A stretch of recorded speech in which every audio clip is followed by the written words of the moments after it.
ha mere no to a itti lesdi Douala kuseri do kango woni numéro 2 waddata cede ha lesdi Cameroun ha frontière be mbari lawol mora kuseri ngol huwata en do pamra boddum na lumongo be ngadi milliard naydo to be ngadnongo ha Marwa be ngadnongo ha kuseri be ngadnongo malli bo ha ko Douala ha do malli berto ngo buran nafgo ko ta 100 milima njum 105 km temere be kilometre joyi do mari goudron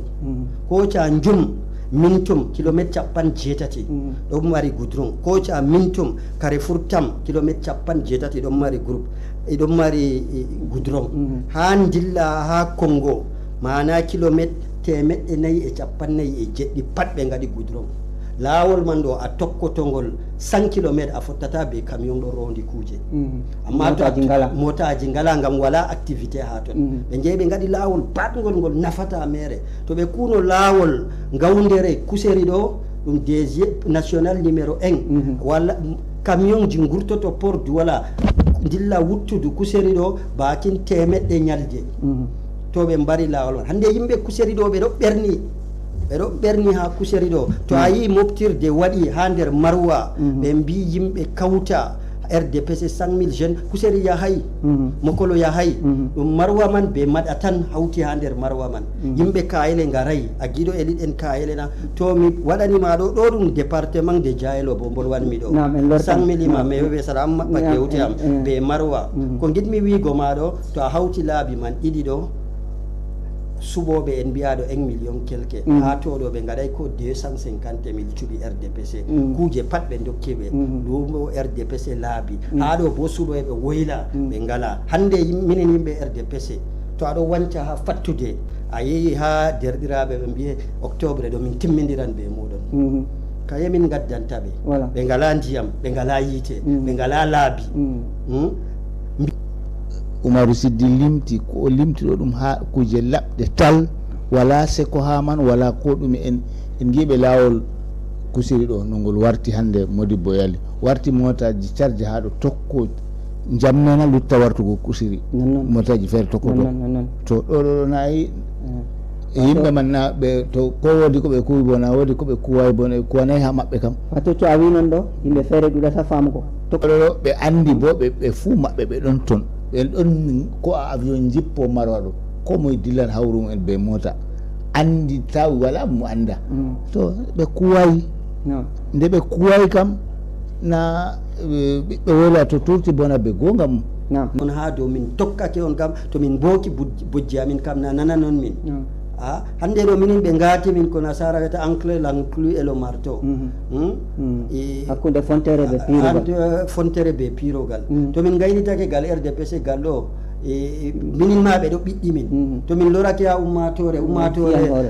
fiya minore hande do isina goddo chatudo mo yata mofta yimbe ha Marwa malli ha do wiya be cube RDPC nana yimbe gidanga a wiyata mi tokki parti duubi no gas e gelle wodbe men capantati ba mawbe men duubi capannay ba docteur Bayro Fadile ko be dañi be don der RDPC mi wiyete gongol bo modi bongol yimbe gida wolwugo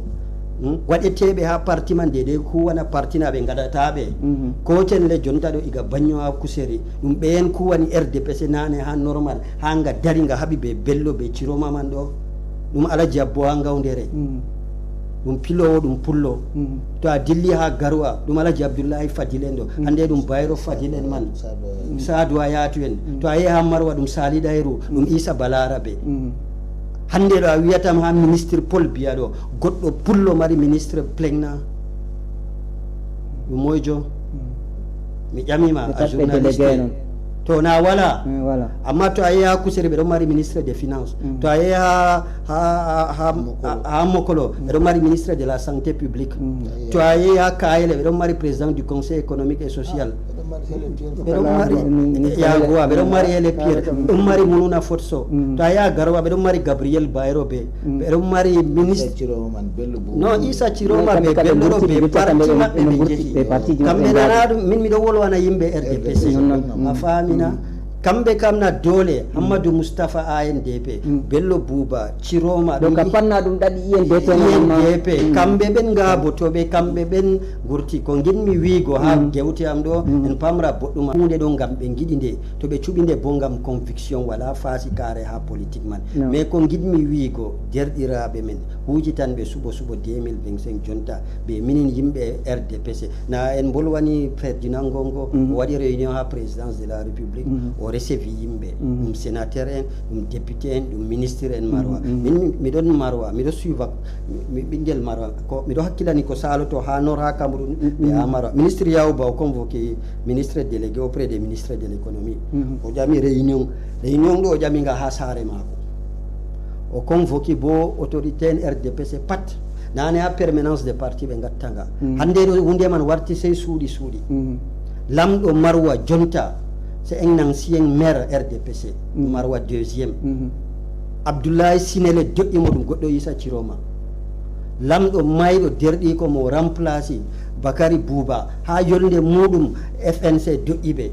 en don biya himbe tum jotta subodo Umaru waddi seeda der man ha himbe jodi dadotal wadi hakka mun pat nordo ha der temere fu do mari capande nay ko mo yidi lamago ha nor ha Cameroun to o wonda be noro lamata ko moy be fuube andi amma balwal bernde mabbe be ngayandi haɗiɓe wadgo darja ma kamɓe e mara darja ngam to ɓe andi tino kamɓe ɗo banima non ɗo ɓe maranno darja ɓuranga ɓe mari ɗo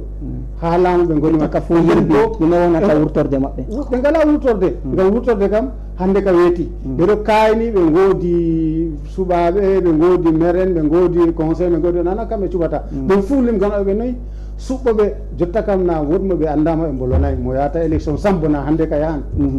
ko ɓe bolwata ɗo woodi ko nasaya mbiyata yimɓe aftan to gurtata ko giɗa fuu ɗo hande kana junjan woodi bo yimɓe ɓe anda ɓe mbi ɓe gaɗi Cameroun ɗo se duuɓi no gas cuɓata ɗo hande ka yimɓe duuɓi no gas e goɗo ujang ngam min ɗo woodi komi andani duuɓi no gas e gomi waɗa RDP ɗo wala duuɓi joyi waɗa min ɗo mi waɗa e tour de arrondissement winditago goto maɓe meedi anditirgo ndako ngam min ɗo mi waɗi winde ha ele kam sidiyam na faami amma wala goɗɗo fu no meedi anditirgo hunde ɗo min waɗi nde ɗum waɗi ngam ɓalwal ɓerde ɓe yawnare ɗum kañum woni ha toon e kañum man ɗo hande ko ɓe ɗatta sotti Allah waddi téléphone ɓe wendo ɗo ɓe laylaytral ngal Allah waddi ɗo kañum woni maɓɓi dammuna fali to ɓe jiiɗi ɓe mana ɓe jaaha ɓe tuubana yimɓe ɓe woyla Cameroun ɗo kamɓe lamminta non to ɓe capannayyi e jeeɗiɗi ɓe cuɓi Paul Biya wonɓe nortan e limtay wonɓe haa ɗo ɓen bo waɗan 7% to woylajo suɓima ha Cameroun alamo to ɗume o yinno wiigo yimɓe RDPC ɗo ɓe pinta nor ɗo lammina ɓe wala ko ɓe gaɗanta nor yimɓe man RDPC ɗo ɓe jeeyi ɓe bindi dow maako ɓe CJN ɓe jaari ha présidence de la république o yiɗi laamago Cameroun o yiɗi position nago ha o woni ɗo o salake probléme position ngam ɓiɓɓe adama ɗo ɓe ndendirayi goɗɗo darja maako ha o woni ɗo o moftan yimɓe ujunere o géri entreprise plus de 250 milliards oɗon maye muñanamoni ko a famina ɗum findingo yimɓe ɓe kuwa kuugal maɓɓe ɓe kuway ɓe to ɓe kuwino ɗo probléme ande ɗo wala ɓe acca huugo kuugal ɓe joroɓe ɗon gaɗa rapport ji dow goɗɗo rapport ji bo gam o wiɓe haala gonga nor laamata kuwane nor nana waɗa haala catka ha toon ɓe cali huugo ɓe joɗake nder hande ɗo ɗum rattrape ɓe wi babal mako o yiɗi babal maɓɓe o yiɗi o feere maako kam da ɗum kanjum ɗumana ha 7 millions ɓe mbiɗo déjà en godi 2 millions quelque kam ko winditi to ɓeɗo ɓe cuɓini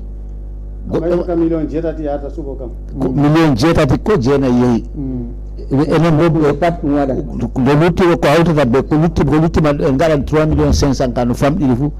ko moyi to yiɗi o ha o laama se o lamda ɓe men to malla en laama malla o lamda ɓe men nam woɗi on gettama ɗo woni taskara meɗen haaɗi hannde en mbiya yafuye ɗaɓɓama ha karallagal en ɗo mari Adamo ingénieur en mbiya ha warande to jawmirawo tawni en jaam en tammi joɗago salamu aleykum